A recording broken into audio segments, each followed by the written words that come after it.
This is 5 on your side at 6. Focused on you. First tonight, a weather alert. Another round of snow tonight, but will it stick around? Thank you so much for joining us. I'm Ann Allred. And I'm Brent Solomon. Mike Bush has the night off. Let's go ahead and check in with meteorologist Jim Castillo with your weather first forecast. Yeah, melting will be the big issue again as we get into this next system. So this is from the last system. Lee, a weather watcher, sent this in, and it was that heavy wet snow that had accumulated on some of her objects in her yard and the yard there, and then it melted really quickly. It's already gone. So that's how this system is going to play out. Right now, reports of sprinkles or even snow flurries mixing in around the metro. Here is Edwardsville. Things are great on the roadways, but you can see a little bit of green St. Louis northward, and then you get into that white and blue area, and that's a little bit of snowflakes mixing in. We still have to get through all of this up to the north.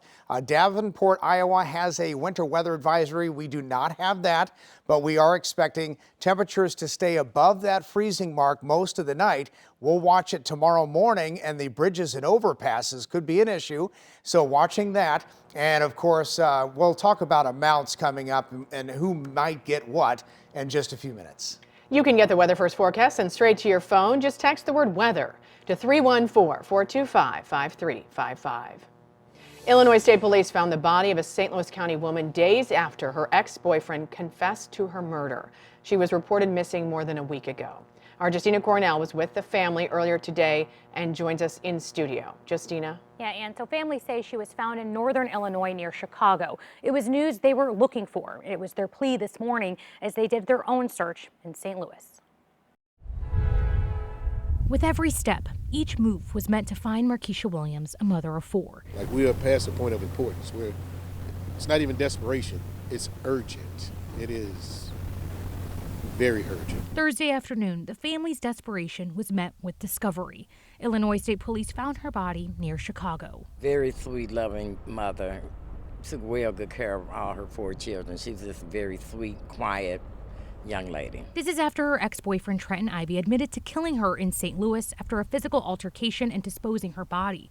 St. Louis County Prosecuting Attorney's Office is charging him with first-degree murder. The family reported her missing December 20th, and then Ivy was arrested in Wisconsin for unrelated charges. I had to come here and help with the search. It was a must. Just a few hours before the news, family friend Andrea McDowell left Kansas to join the search miles away. Every mother wants to lay eyes on their child. Yeah, we just need to see her. No matter what condition, we just need to see her. We need to bring her body home. William's stepfather says the extra hands help them go the extra mile. I appreciate it. I appreciate everybody. From my core, I appreciate everybody. Thank you. He's thankful because every move they made was one step closer to closure. St. Louis needs closure. It's a lot of people that have other people that are missing that need closure, that need hope, that there are other people that are willing to do this. So not just us, but St. Louis needs closure. Ivy is still incarcerated in Wisconsin and he's being held without bond. Now, according to online records, he has an extradition hearing in Wisconsin next Friday. All right, Justina, thank you. More trouble for a senior living facility in North St. Louis that closed abruptly right before Christmas. Residents who were forced from their homes and had to leave everything behind now finding some of their belongings are stolen. Here's 5 on your side's Megan Kernan. This building is condemned. You do not belong here. If you're not a worker or you're not trying to get the stuff for the residents, you do not belong here at all. That's what Christopher Valentine, a former employee at Northview Village for nearly 22 years, told the woman after she walked into the nursing home today trying to get away with stolen items. I didn't like how she came there taking stuff. That could have been some resident stuff. Valentine says situations like that have been happening since the sudden closure of the nursing home on December 15th.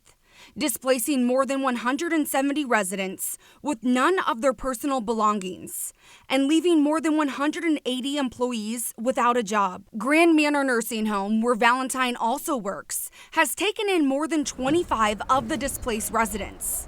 Employees spent the day packing up all of their belongings. These are still resident stuff. These residents, this is all they got. So, yeah, they want their stuff. Voice, a St. Louis nonprofit advocating for quality care in nursing homes, says looters have been stealing residents' personal belongings and things of value. The Saturday after the facility closed, one of Voice's staff members and a volunteer were down helping families reunite and help make sense of the situation. And while they were there, they saw a few people going through the facility, walking into rooms, taking things like televisions and walking out of the facility with them. Marjorie Moore, the executive director of Voice, says her team reported what they witnessed to police. Since then, St. Louis PD put out a real-time crime camera in front of the building. As I understand it, there's additional threats happening. And so, the cameras can only do so much. It helps us identify who's doing this, but it doesn't necessarily stop people from doing that. Voice is partnering with other local agencies to replace some of the items that residents were unable to retrieve.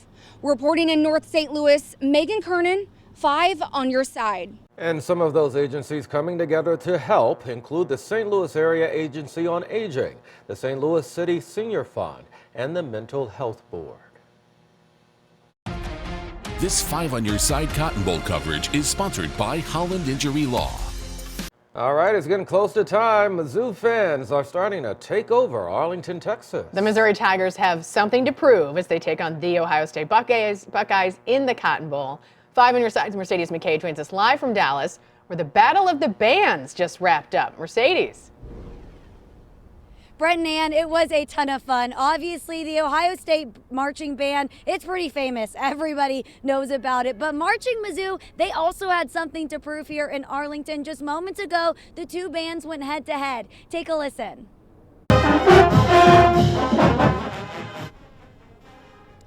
Both bands played along with the cheerleaders and color guard. Now, while we thought a winner was going to be announced, they said the real deciding factor would be made tomorrow night on the field. This all happened actually directly after the Goodyear Huddle Up Fan Fest, which was filled and packed with Mizzou fans. And throughout the festivities, I spoke with several Missouri Tigers. I was able to actually catch up with a Marching Mizzou dad who cannot wait to watch his son perform inside AT&T Stadium. He was an alum himself. I also talked to another Mizzou graduate who shared with me what it's like having people talk about Missouri as a football school.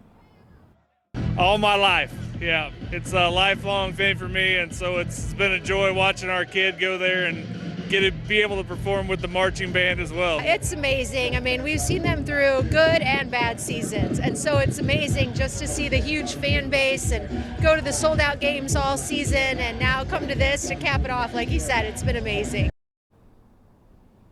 Obviously, every single fan I spoke to today, I had to ask them about their predictions. Now, every single Mizzou fan does have Mizzou winning, Brett and Ann, and about the average is that they have them winning by 10. So we'll just have to see tomorrow. Not sure what's going to happen yet. Let's hope they're right. 24 hours.